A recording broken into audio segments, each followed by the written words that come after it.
Welcome back to the channel. Today we are reacting to the book Hooray for Anna Hibiscus.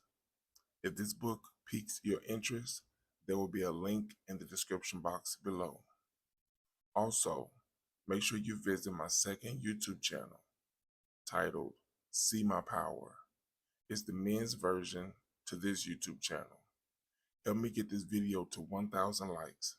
As always, don't forget to like, share, watch more videos, and subscribe to the channel. Recorded Books presents an unabridged recording of Hooray for Anna Hibiscus by Atinuke. Illustrated by Lauren Tobia. Narrated by Mutiat Adesalu. Anna Hibiscus, sing! Anna Hibiscus lives in Africa. Amazing Africa. She lives with her mother and her father, her grandmother and her grandfather, her aunties and her uncles, her cousins, little, medium, and big, and her twin baby brothers, Double and Trouble. They all live together in a big white house. Anna Hibiscus stays at home all day long with the little cousins. Little cousins do not go to school. They help their mothers and aunties with the work of the big white house, and they play in the beautiful flower-filled garden. Anna Hibiscus loves helping her mother and her aunties wash clothes. She loves feeding the chickens and climbing the mango trees to pick the sweet fruit. But especially and particularly, Anna Hibiscus loves singing. She loves singing to her brothers Double and Trouble all day long. Double and Trouble are still babies. They are only just now saying something. They have 3 new words that Anna Hibiscus is always listening out for. Trouble's 2 words are Anna Hibiscus, and Double's word is sing. And if ever they are confused, if ever they are bored or tired, Double and Trouble shout, Anna Hibiscus, sing!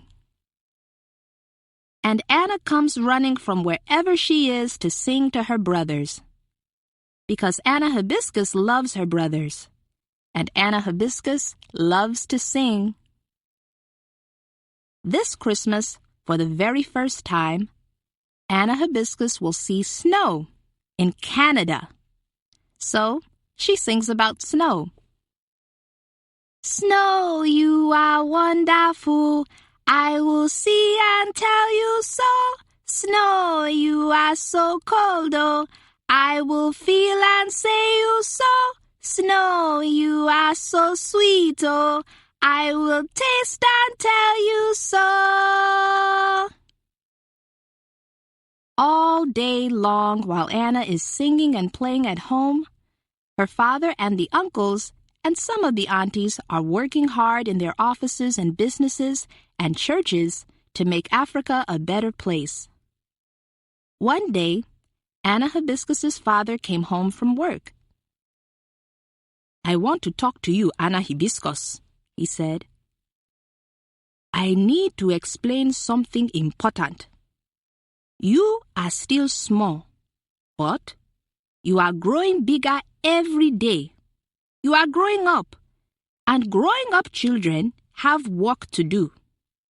Work to make Africa and the whole entire world a better place. What work, Papa? Anna Hibiscus asked. It is this, Anna Hibiscus's father said. Now you are growing up, you must go to school. Anna Hibiscus was sad. She did not want to go to school where she knew nobody and nobody knew her, except for a few cousins. She did not want to leave the big white house. But the next school day, her mother came to call her, and Anna Hibiscus was very brave. She got up early and put on a clean school uniform that used to belong to her big cousin Clarity, and said goodbye to grandmother and grandfather and her mother and her father, and the aunties and the uncles, and the little cousins and the chickens, and the goats and the mango trees, and the big white house and the beautiful garden, and Double Trouble, and squeezed into the car with all the other growing-up cousins and went to school. All morning while she was at school, Anna Hibiscus missed everybody and everything in the big white house and the beautiful wide compound. But most especially and enormously, she missed Double Trouble. She was so far away she could not hear them say, "Anna Hibiscus, sing!" So every outside break time, Anna Hibiscus sang as loudly as she could in the direction of the big white house, just in case they could hear her. One night, when Anna Hibiscus's mother and father and aunties and uncles came back from their work, they were full of talk. They called all the cousins and the stay-at-home aunties and grandmother and grandfather and told everybody that for the very first time, the president of a country outside of Africa was coming to visit their own country. "Ours is only one of many countries in Africa," began Uncle Tunde. "We must show this president how wonderful our country is," Auntie Jolie said. "And how important things are here," Anna's father added. "But most important of all," Grandfather said gently, "this president will be our guest.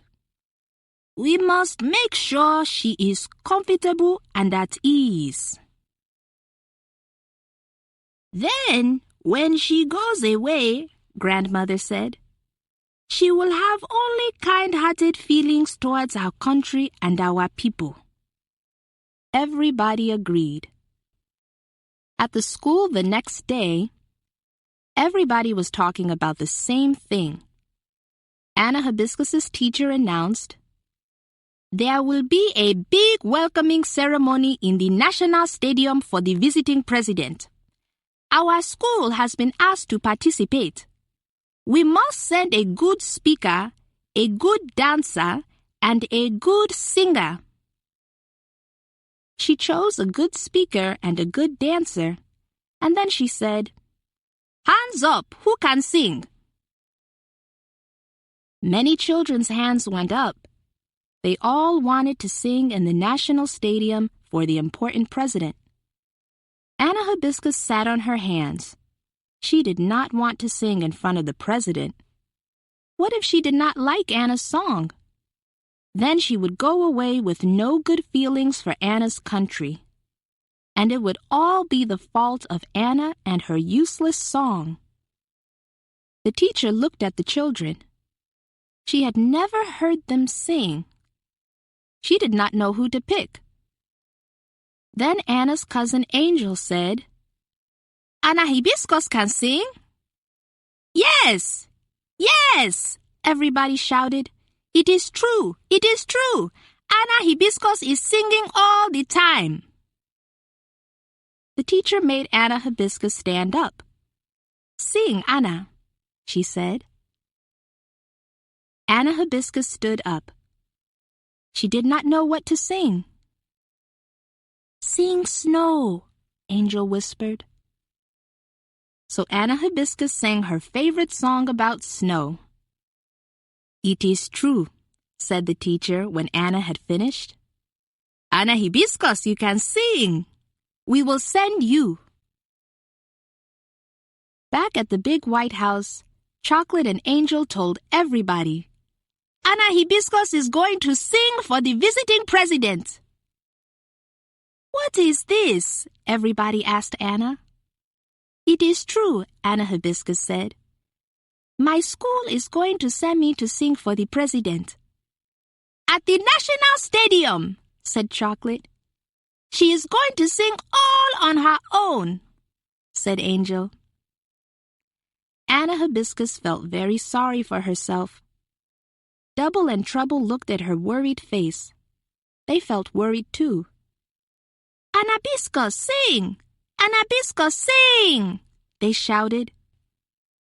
So Anna Hibiscus sang for them until she felt much better. And now Anna did not mind going to school so much. She did not do mathematics and spelling anymore. She only sang and sang and sang her new president's song. And in the afternoon when she got home, Double Trouble shouted, Anna Hibiscus, Anna Hibiscus, sing, sing! And Anna Hibiscus sang her new president's song. And at night, when Double and Trouble went to bed, Anna Hibiscus sang it to them again. It was their new favorite song. Welcome to our beautiful country. Welcome to our wonderful land. Welcome to the sun shining brightly. Welcome to our cool evening rain. Morning, noon, and night, Anna Hibiscus sang this song. She did not tire of singing it. It was her new favorite song, too. Anna Hibiscus was happy singing at school and at home. But one day, she went to practice at the National Stadium, and she was not happy anymore. The stage was as big as a soccer field. There were thousands of seats in front and all around. Anna felt very small on that stage. She felt as small as an ant standing alone under World Cup lights. Don't worry, said Chocolate when Anna came home. We will be there. It will be us sitting there. Don't be afraid. Don't worry, said Angel. You know you can sing. We all know you can sing. Sing, sing, said Double happily, and Trouble clapped his hands. On the night the president arrived, everybody in Anna Hibiscus's family was there waiting at the National Stadium. Her mother and her father and all of their friends. Her grandmother and her grandfather and all of their friends. Her aunties and her uncles and all of their friends. Her cousins, little, medium, and big, and all of their friends. Even Double and Trouble were there. They were noisy babies who were meant to be left at home, but they cried so much at being left behind that Anna's mother and father took pity on them and brought them along too. Up on the stage, many adults and children made long speeches of welcome. Traditional dances were performed by many schools. The big national choir sang welcome songs. Then, it was the turn of Anna Hibiscus. Anna stood alone on the stage. On a stage big enough for a soccer game, Anna stood alone. A sea of faces rose in front of her, but the light shone in her eyes, and she could not see one face she knew. There was nobody standing beside her or behind her. Nobody to hold her hand or sing with her. There were only all those people looking at her, and one of those people, Anna knew, was a president from a strange and faraway country. Anna forgot her song. The audience was silent. Everybody was waiting for the small girl on stage to speak or sing or dance or do something. The visiting president looked at her watch. Anna Hibiscus did nothing. She did not know her song anymore. Her throat was a dry riverbed. Her bones had turned to stone. She could not move, not even to run off the stage.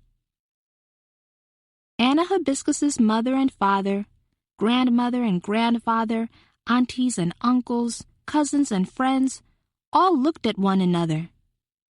They held their breath and waited. And waited. Double was bored. He climbed up on his chair. Trouble was bored. He too stood up on his chair. Anna's mother and the aunties struggled to make them sit down. Double and Trouble could see Anna Hibiscus standing there on the stage alone. Double and Trouble were confused. They were bored. They were tired. There was only one thing to do. Anna Hibiscus, Trouble shouted. Sing, shouted Double. Alone on the stage, Anna Hibiscus heard the brothers she loved shout. She looked up, and there they were, out in the audience above everybody else. Suddenly, Anna Hibiscus was not alone. Her bones came alive, her throat was no longer dry. She remembered her song. It ran like a river. Anna opened her mouth and sang. Welcome to our beautiful country. Welcome to our wonderful land. Welcome to the sun shining brightly. Welcome to our cool evening rain. Welcome to our flowers always blooming. Welcome to our trees always green. Welcome to our rivers of fishes. Welcome to our farms growing food. Welcome to our deep dark rainforest. Welcome to our industry sound. Welcome to our schools full of children. Welcome to our cities and towns. Welcome to our beautiful country. Welcome to our sweet motherland. The audience clapped and clapped and clapped. The foreign president stood up on her feet and clapped. Anna's family and friends stood up on their feet and clapped. Everybody stood up and clapped. Hooray! Shouted grandfather. Hooray! Shouted grandmother. Hooray! Shouted her mother and father and aunties and uncles and cousins and friends and everybody else. Hooray, Anna Hibiscus! Shouted Trouble. Anna Hibiscus! Hooray! Shouted Double. They were clapping the longest and shouting the loudest. Hooray! Hooray! Hooray! It was their new word.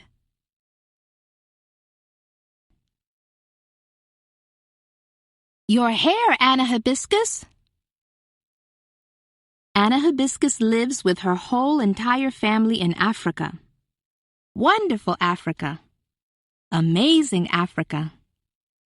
Africa where girls have beautiful hair, short or long. The hair of an African girl is thicker and shinier and curlier than any other hair in the whole world. Everybody in Anna's family must look after their hair. They must oil it so that it shines and sparkles in the sunlight. They must comb it well. Anna's grandfather, father, uncles, and boy cousins have short hair. Oil, comb, and the palava is over.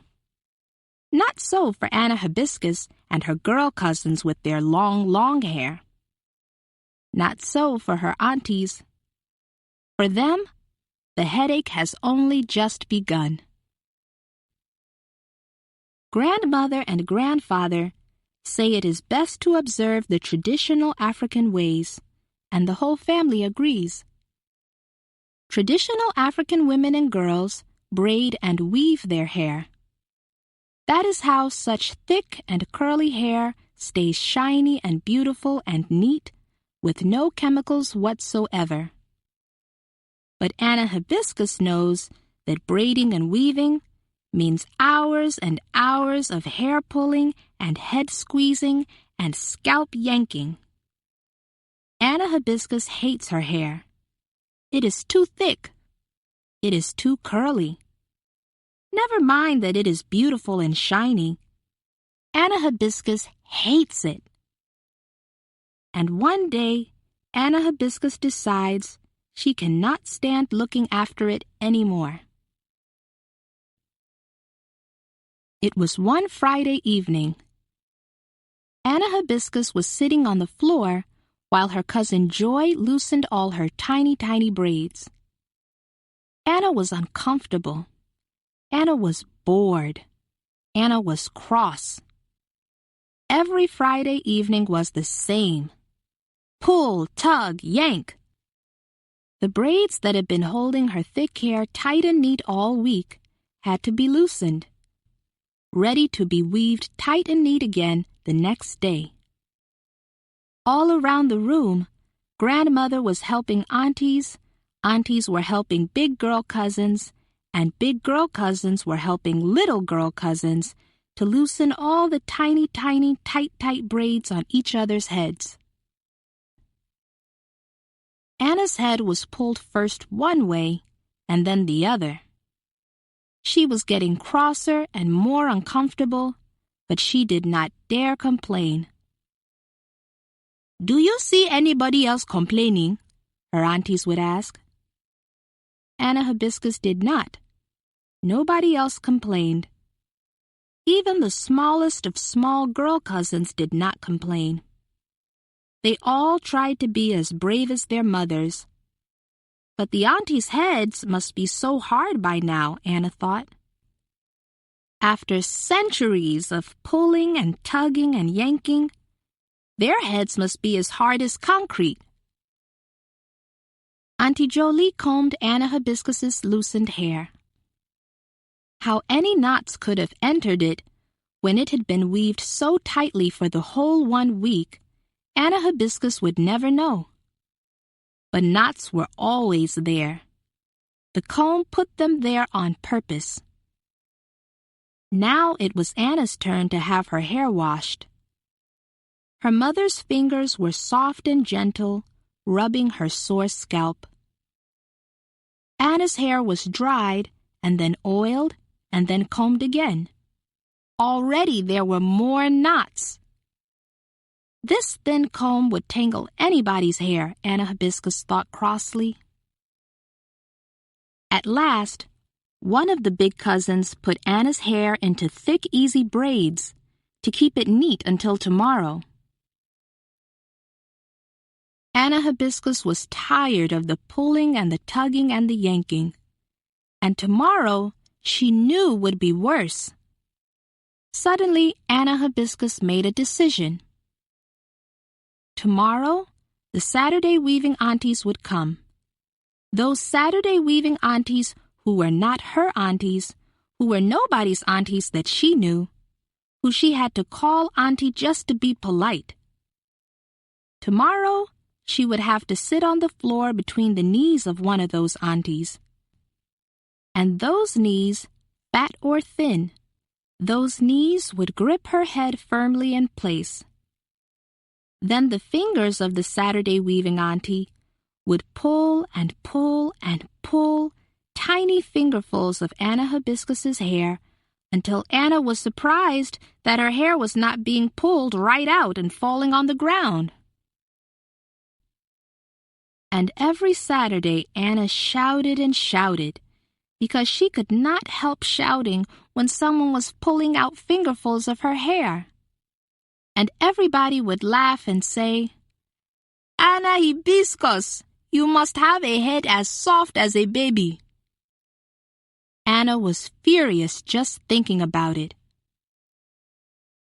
The next morning, Grandmother and all the aunties and the girl cousins were up early waiting for the Saturday weaving aunties to come and weave their hair. But Anna Hibiscus was up even earlier. Before the first cock crow, she peeped out of her bedroom door, looking right, looking left. Then she tiptoed down the corridor. Oh no! Here was Grandmother! Anna Hibiscus flattened herself against the wall. Grandmother went the other way. Anna Hibiscus continued to tiptoe down the hall. Oh no! Here was Uncle Tunde! She peeped down the stairs. Nobody there. Nobody except... Oh no! Anna Hibiscus shot back into the corridor. She could not go down those stairs without her mother seeing her. Anna Hibiscus tiptoed to another set of stairs that led straight outside. She started to go down. Oh no! Here was Uncle Busy Sunday. Anna Hibiscus was stuck. The cockerel from next door flew over the wall looking for hens and trouble. Oh no! Now the squawking and the crowing and the shouting would wake everybody up. Quick, Anna Hibiscus ran down the stairs, around the corner of the house, and jumped into the back of an empty car. She ran all that way, and lucky for her, nobody saw her. Not Grandmother, not Mother, not Uncle Tunde, not Uncle Busy Sunday, not the cockerel. Only the hens saw her, and they wouldn't tell. Now everybody was up. Big cousins rushed to breakfast untying their braids. Little cousins were caught to have their hair loosened. Aunties chose designs and held little cousins in place and exchanged news with the Saturday weaving aunties. Everybody was so loud and so busy that nobody noticed. Anna Hibiscus was not there.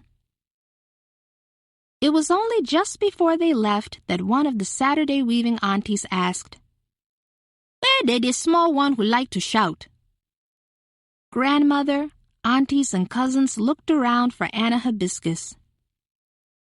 "It's Anna's turn to oil the little one's hair," complained Chocolate. "Anna, where have you gone?" Suddenly everybody was asking, "Where is Anna? Where is Anna? Where has Anna Hibiscus gone?" The big boy cousins were told to look for her high up in the fruit trees. Chocolate and Angel were sent to the girls' bedrooms to search. Uncle Tunde opened cupboards and took lids off pots. Anna's mother texted Anna's father, who had gone to buy newspapers. But he did not know where Anna was. Anna Hibiscus was searched for high and low, above and below, before and behind, inside and out, and she was not found. She was not found until 1 hour later, when the Saturday weaving aunties had gone. "Anna Hibiscus, what happened to you?" everybody asked. Anna Hibiscus, we were worrying about you," said Grandmother. "I was asleep," said Anna, which was true, but she did not say where. "Anna Hibiscus, the Saturday weaving aunties, they have all gone," said Angel. "Good," said Anna Hibiscus. Anna's grandmother, her mother, and the aunties looked at one another.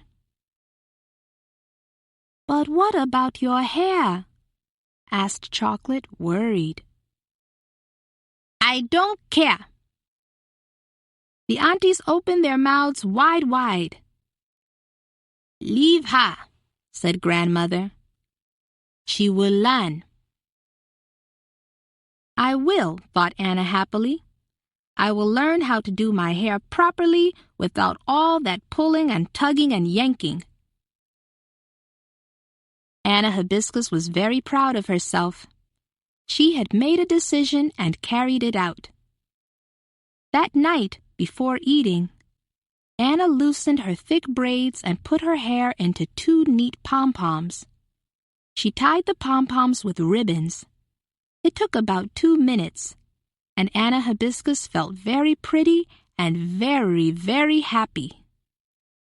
At bedtime, Anna Hibiscus refused to take out the pom-poms and put the thick braids back in.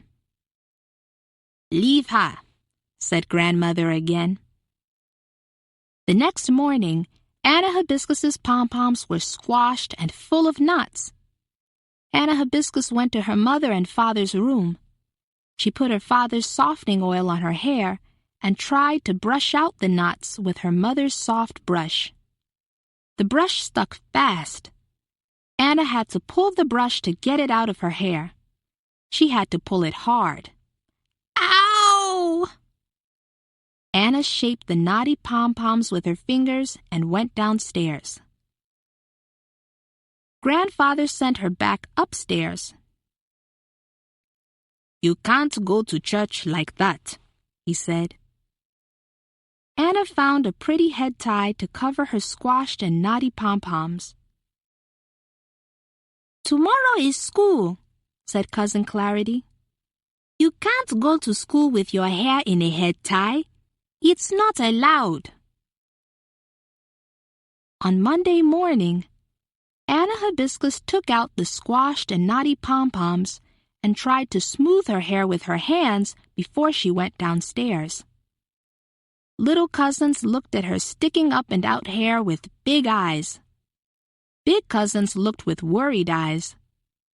Anna's mother, aunties, and uncles, and grandmother looked away. Nobody offered to help Anna Hibiscus, and Anna Hibiscus did not ask for anybody's help. No more pulling and tugging and yanking from them. No, thank you. At school, the other children laughed at Anna Hibiscus's hair, but Anna Hibiscus pretended not to care. Anna's hair grew worse and worse.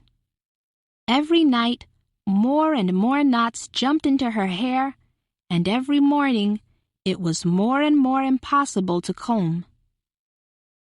On Tuesday morning, Anna Hibiscus spent a long time alone with her father's comb. But the knots would not budge. She cried as she tried to comb out the knots and tangles. She cried as she pulled and tugged and yanked her own hair. She cried when the children at school teased her. On Wednesday morning, she took the comb to her mother. "Oh, Anna," her mother sighed. Anna's mother tried to help, but Anna's mother's hair was straight. She did not know a lot about curly hair. The little girl cousins tried to help. They pulled and tugged and yanked, but it was no use. Anna Hibiscus's hair was one big knot. On Thursday morning, the teacher said, "Anna Hibiscus, go home and come back when you do not look so disgraceful." Anna Hibiscus did not tell anybody what the teacher said. But on Friday morning, she hid. After the other cousins had gone to school, Grandmother came to find Anna. Anna's hair was still thicker and curlier than any hair anywhere in the world, but it was no longer shiny and beautiful. It was rough and dry and sticking up in every place. "Come with me, Anna Hibiscus," said Grandmother. "Let me help you now." Grandmother rubbed thick grease in Anna's hair to soften it. She wet it to loosen the knots. She spent a long time softly, softly loosening the knots with her gentle fingers. Then she had to pull and tug and yank with the comb. But Anna did not complain. She was grateful to Grandmother for helping her. Some of the knots were so tight that Grandmother had to cut them out with scissors. Tears rolled down Anna's face as she saw her beautiful hair fall to the ground. But she did not shout. "Anna Hibiscus, your hair! It is short now!" cried the other girl cousins when they saw her. But Anna Hibiscus did not care. Her problems were over. Grandmother had loosened them and cut them all out. Anna Hibiscus was happy. Tomorrow, the Saturday weaving aunties would come. They would weave her hair into short but beautiful braids. Braids that would stay on her head for one whole week, not causing any trouble, not requiring any combing, pulling, tugging, or yanking. No more teasing or worrying or hiding. Anna Hibiscus would be able to hold her head high all week. Saturday came, and for the first time ever, Anna Hibiscus did not shout even one shout. No, while her hair was pulled and tugged and yanked in tiny fingerfuls, Anna Hibiscus smiled.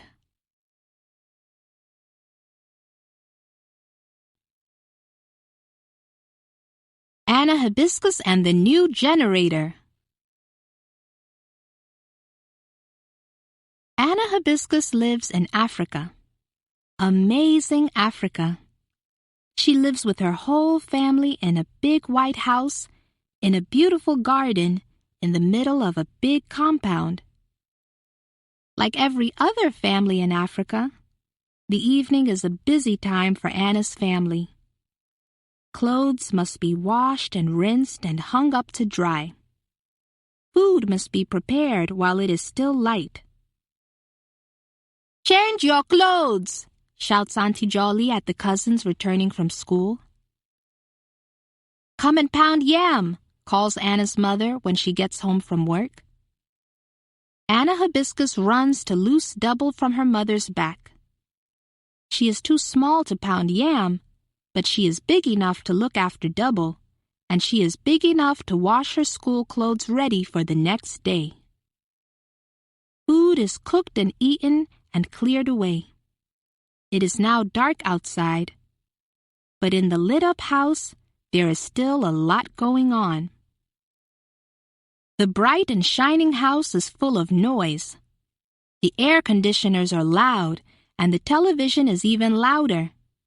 Small cousins are crying and whining because they are tired and do not want to go to bed. Double and Trouble whine the loudest of all. Even outside on the veranda, the radio is talking and singing above the voices of the uncles. Only grandmother and grandfather are still and quiet, dozing in a corner. Soon, Double and Trouble will crawl onto their soft laps and fall asleep. One night, Anna Hibiscus and her cousins were watching television. Aunties were sewing on noisy machines. Big cousins were homeworking under bright lights. Uncles were arguing with the radio. Suddenly, the lights went out. The radio and television were quenched. The air conditioners and sewing machines fell silent. Electricity was gone. This is quite normal in Africa. If electricity is there, it is there. If it is gone, it is gone. No point asking questions. That is how it is in Africa. Everything is unpredictable. You can count on it. Now it was dark. Now it was quiet. Anna Hibiscus could see nothing, but she could hear her heart pounding in her chest. She could hear the frogs croak and the mosquitoes whine. She could hear the slap of the lagoon water on the city's dry banks and the roar of the cars in the dark streets. It was dark. It was quiet. It was wonderful. For a moment, nobody moved. Not an inch. Not uncles or aunties or cousins. Nobody moved except for grandmother and grandfather. They sat bolt upright. Awake! Double and Trouble shuffled on their laps. Then suddenly, aunties and uncles and big cousins were calling and searching for matches and candles and flashlights. Double and Trouble rubbed their eyes. Anna Hibiscus jumped up and down and yelled, "Hooray! Hooray!" Little cousins ran shouting. Chocolate and Angel played hide and seek in the candlelight and dark. Double and Trouble looked around with big wide eyes at the deep shadows and the dancing yellow candles and the beams of white flashlight. Grandfather made a cool breeze with his fan. It was wonderful. The big cousins came downstairs. They had to do their homework at the table by the light of the paraffin lamp. Aunties drifted out to talk with uncles on the veranda. There were jokes and laughing. The uncles teased the aunties with songs, and the aunties laughed and danced and softly clapped their hands. The swish-swish of Grandfather's fan joined in. Then Grandmother told a story. The homework stopped, the jokes and the dancing and the songs stopped. The whole family gathered to listen to Grandmother. Even Double and Trouble sat quietly. One by one, the little cousins fell asleep. When Grandmother's story stopped, they would be carried by flashlight to bed. Through the screens of the open bedroom windows, the songs of the frogs and the lagoon would last throughout the night. Wonderful! One evening, Anna's father and the uncle said, "We have an announcement. We have bought a generator. Now, when the electricity fails, we will still have light." The big cousins shouted happily. The aunties exclaimed loudly. Grandmother and Grandfather looked interested. Anna Hibiscus was excited. What did this mean? Men came with a truck. A big machine was unloaded and stationed underneath Anna Hibiscus's favorite mango tree. Anna started to look worried. 2 evenings later, the lights went out. The air conditioners and sewing machines and radio and television fell silent. It was dark. It was quiet. It was wonderful. Grandmother and Grandfather sat up. Double and Trouble stirred. The frogs croaked. The lagoon sang. The uncles ran outside to turn on the generator. A huge engine noise was heard, and the lights came back on. The rooms were bright and the television loud again. Cheers and shouts were heard from every corner of the house. The cousins continued with their homework upstairs.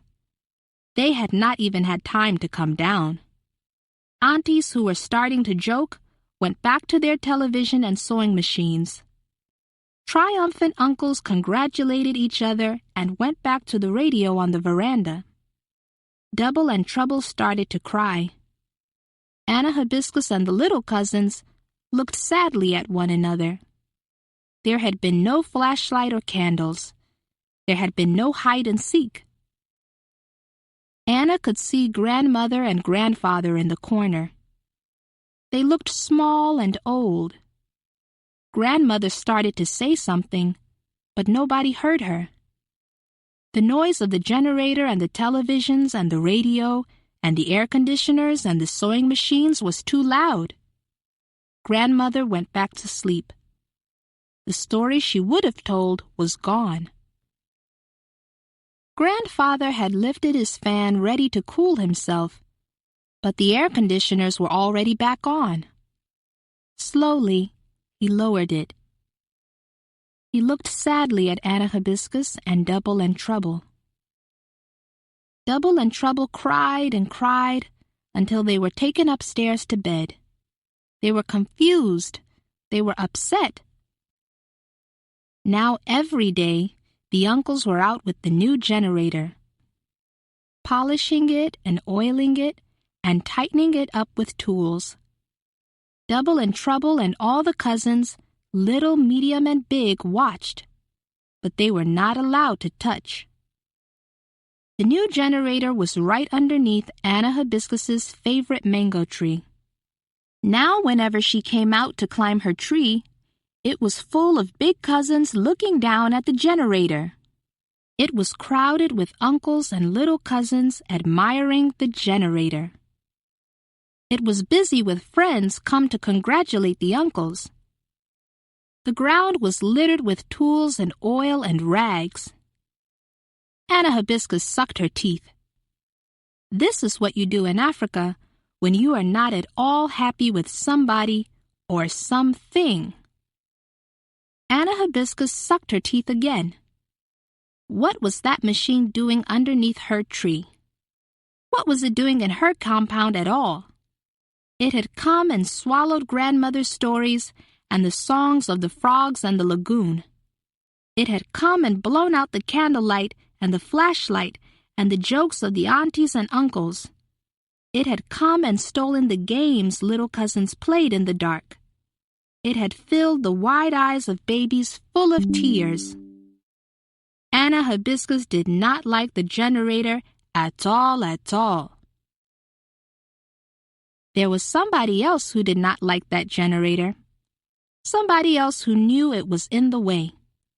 Pronto, the old he-goat with the long, strong horns. Pronto liked to scratch his back on the very same branch the generator stood beneath. Now the generator was blocking the branch. One day at last, the uncles and cousins were busy with something else. Their friends had gone home, and the aunties had returned to their work. Anna Hibiscus climbed her tree alone in peace. But the generator was still there. Pronto was chewing and glaring at it. Suddenly the generator twanged. It wanged, and it clanged. Anna Hibiscus clung to her branch and looked down. The generator was alive. Pronto stared at the generator. His rival had spoken. Pronto rammed the big machine with his long, strong horns. If ever a younger he-goat were to walk into the compound, Pronto would deal with him just so. He butted it hard again and again. The generator clanged and twanged and shouted. Anna was frozen on her branch. She did not know what to do. The old goat was strong, but the generator did not move 1 inch. Pronto gave up and walked off stiffly. He had not yet succeeded in driving his rival away, but at least he had taught him a lesson. The generator was silent. A tool came flying out from behind it. The tool was followed first by treble and then by double. Anna Hibiscus's mouth fell open. It had been double and treble twanging and wanging the generator. Anna Hibiscus stayed up in the tree for a long time, thinking. She decided to say nothing. She climbed down. The next time the electricity went off and the uncles came to switch on the generator, it would not start. There was no joking or laughing or dancing that night. The aunties sat sighing at their silent sewing machines. Big cousins stared at each other over their homework. Only the little cousins were happy. Only grandmother and grandfather were content. Only double and trouble rubbed their eyes and smiled. The uncles called a mechanic, but there was nothing he could do. The generator was broken. Kaput. Anna Hibiscus's mother and father, her aunties and uncles, and all the big cousins were very sad. Anna Hibiscus could not stop thinking about Double and Trouble and the generator and Pronto ramming it, and herself up in the tree saying nothing and still saying nothing now. Anna Hibiscus could not stop thinking, but she did not know what to do. Grandmother and grandfather noticed. They noticed that when the lights went out, Anna Hibiscus no longer shouted, Hooray! She no longer laughed and ran and played hide and seek. One day, when the house was quiet and empty, they called her. "What is the matter, Anna Hibiscus?" Grandfather asked. "Nothing, Grandfather," replied Anna. "Are you missing the generator?" Grandmother asked gently. Anna burst into tears. Grandmother and Grandfather looked at each other. Anna Hibiscus told them the whole story. She told them how the generator had come alive, and how Pronto had rammed it, and how a tool had come flying out from behind it, followed by Double and Trouble. Grandmother and Grandfather laughed and laughed. They could not stop. Double and Trouble crawled over to join in the fun. They did not know why Grandmother and Grandfather were laughing, but they wanted to laugh too. "Hooray!" shouted Double happily. Now Anna started to laugh. She could not help herself. Grandmother and Grandfather, Anna Hibiscus, and Double and Trouble laughed and laughed. That night, when the whole family was gathered to eat, Grandfather made an announcement. "Generators," said Grandfather, "are very untraditional. They are guzzlers of money. They are destroyers of the peace. God has ordained some nights for modern, busy noisiness, and others for more traditional pursuits. God gives us electricity some nights and takes it away other nights. This is a balance between modern and traditional. Our family will spend no more money on disturbing this balance. No more generators in this compound." Anna Hibiscus breathed a sigh of relief. Now she need not say anything about Double and Trouble and Pronto and the generator to anybody else. They had probably been acting under Grandfather's orders, or God's. That night, in the dark and quiet, Grandmother's stories were about an old he-goat, troublesome but wise. The Other Side of the City. Anna Hibiscus lives with her mother and her father, her grandmother and her grandfather, her aunties and their husbands, her uncles and their wives, all her many, many cousins, and her 2 baby brothers. They all live together in a big white house in a large quiet compound in a huge busy city in the middle of a wonderful country on the amazing continent of Africa. The city that Anna Hibiscus lives in is full of roads and lagoons, full of cars and boats, full of people. Poor people and rich people all rush and hurry. Anna's compound is quiet, much quieter than the busy, busy city outside the gate with its millions of people and thousands of roads and hundreds of lagoons. Anna Hibiscus often looks through the gate to the lagoon on the other side of the road. It is crowded with boats coming and going from the other side of the city. "Come and play, Anna Hibiscus," said Cousin Sweetheart one day. "Why are you always looking outside?" asked Cousin Joy. Anna wanted to go on the ferry across the lagoon. Anna wanted to see the other side of the city. That was why she was always looking and looking. "What can there be to see?" said Cousin Wonderful. "It can only be more houses like this, more people like us." But still, Anna wanted to go. Still, Anna had to see. Uncle Busy Sunday often went on one of those lagoon ferry boats. Uncle Busy Sunday had people he went to see on the other side of the city. Anna Hibiscus decided to ask him again. "Stop troubling me," said Uncle Busy Sunday. Auntie Jolie also went to the other side of the city. She took clothes sometimes to a home for motherless babies there. Anna decided to ask her. "Anna Hibiscus," Auntie Jolie sighed, "why do you want to go to the other side of the city? The people there are poor. It is not a good place. The other side of the city has nothing to do with you." So Anna Hibiscus asked Uncle Tunde and her other uncles. She asked Auntie Grace and her other aunties. They all said the same thing. "It is a poor place. It is not a good place. Why does it concern you?" Anna asked grandmother and grandfather, "Is it bad to be poor? Is it wrong?" "No," said grandmother. "It is not bad, it is not wrong. But it is not easy to be very poor." "It is not easy to look at poverty either," Anna's mother added.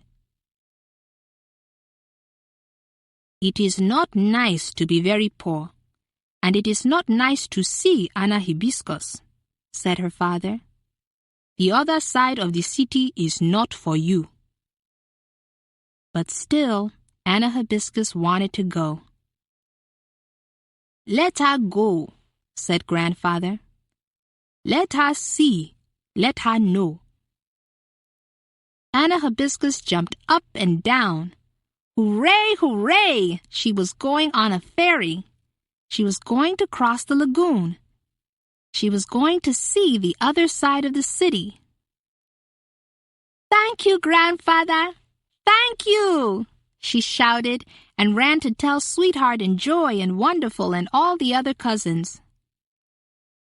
"Let us see and know just how lucky she is," said grandfather, sighing. Anna Hibiscus got ready. She oiled her neatly braided hair.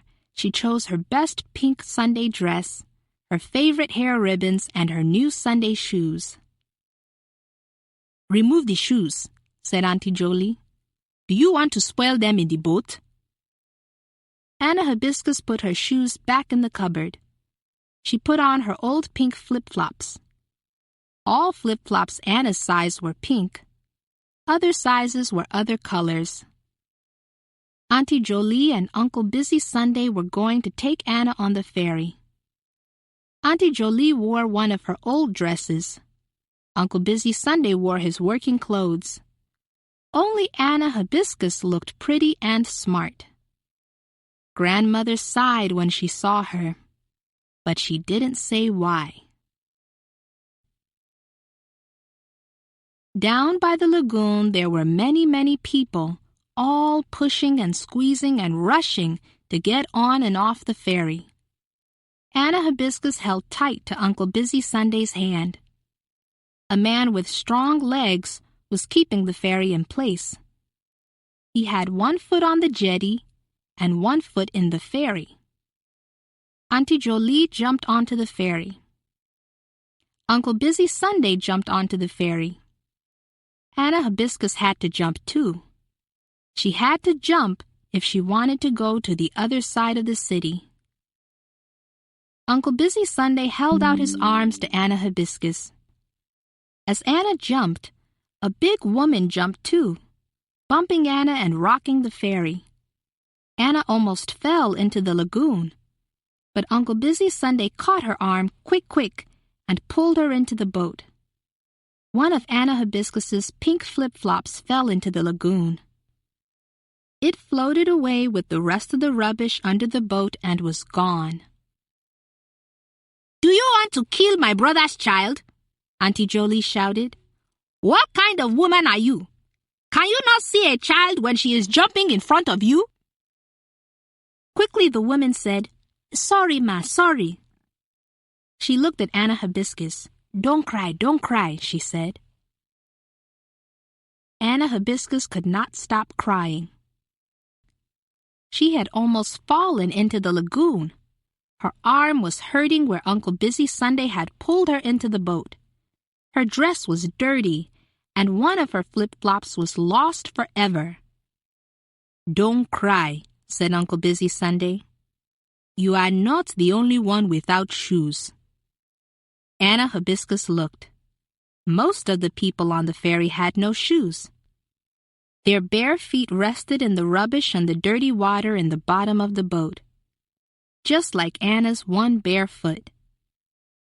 Anna stopped crying. She kept on her other flip-flop. What else could she do? Anna Hibiscus worried. Would people on the other side of the city notice her beautiful dress and her pretty ribbons and her shiny hair, or would they only notice her one shoe? The overloaded ferry reached the other side of the lagoon, and Uncle Busy Sunday carried Anna Hibiscus down from the boat. Anna looked around. The first person she saw was a beggar girl, holding her hands out for coins. Her hair was ragged and matted into dusty, dirty clumps. She had no legs.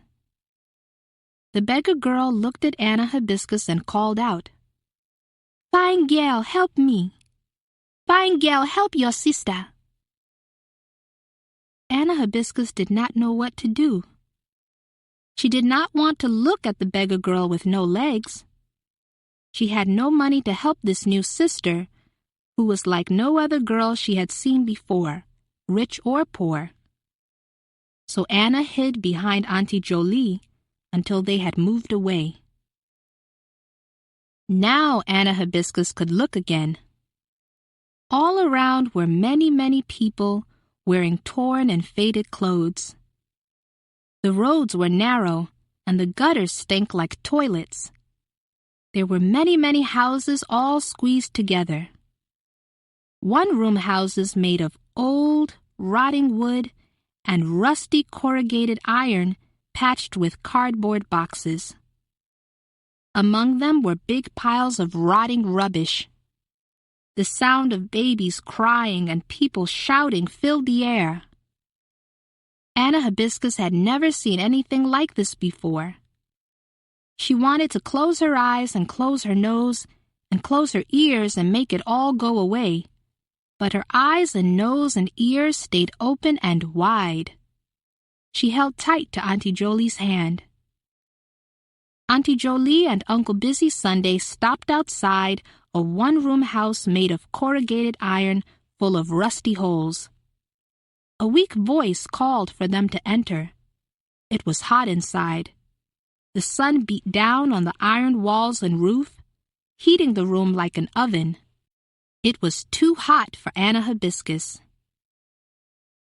"Anna Hibiscus, go and wait for us outside," Auntie Jolie said, after she had greeted the sick old woman lying on a mat. Outside it was not so hot. The sun still beat down, but there was air. Close to Anna Hibiscus was a pile of rubbish. A big pile of rubbish. There were children climbing all over it. Anna went closer.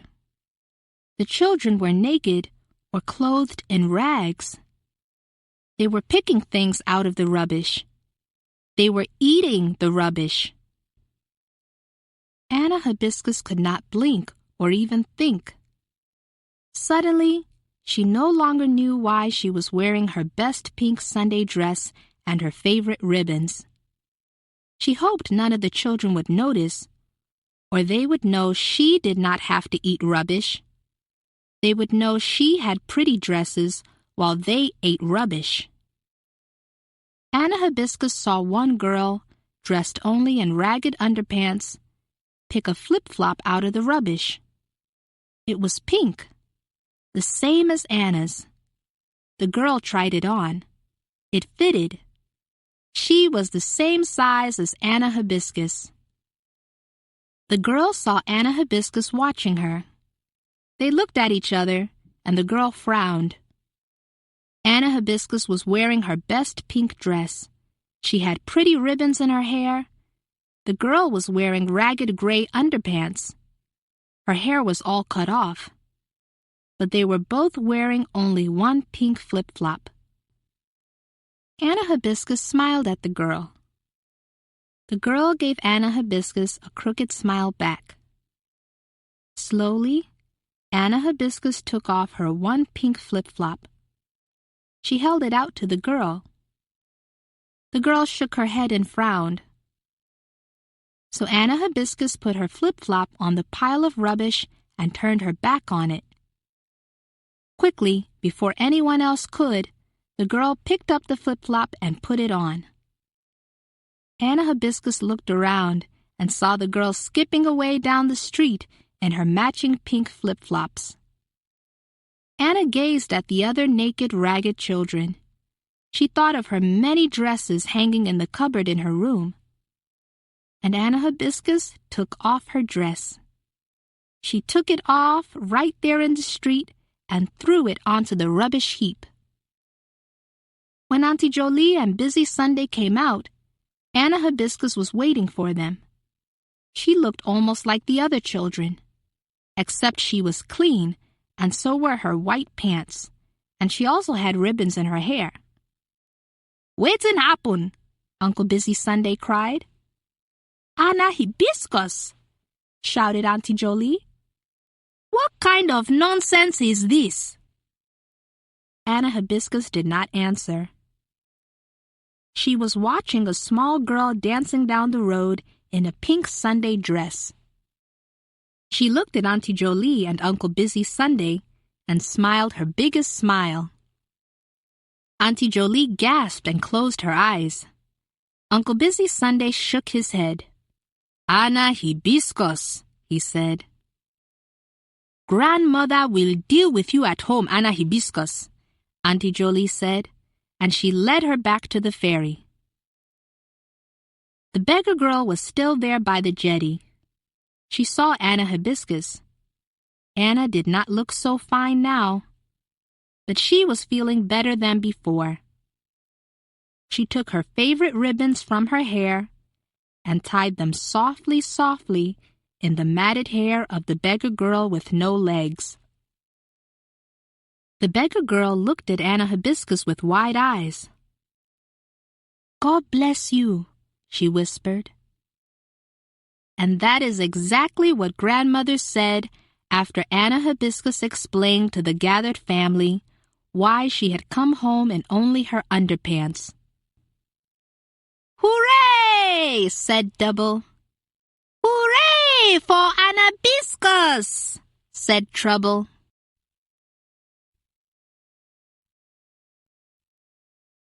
The end. You've been listening. Anna Hibiscus has went on many adventures. Judging by these different books, let me know in the comments which adventure was your favorite.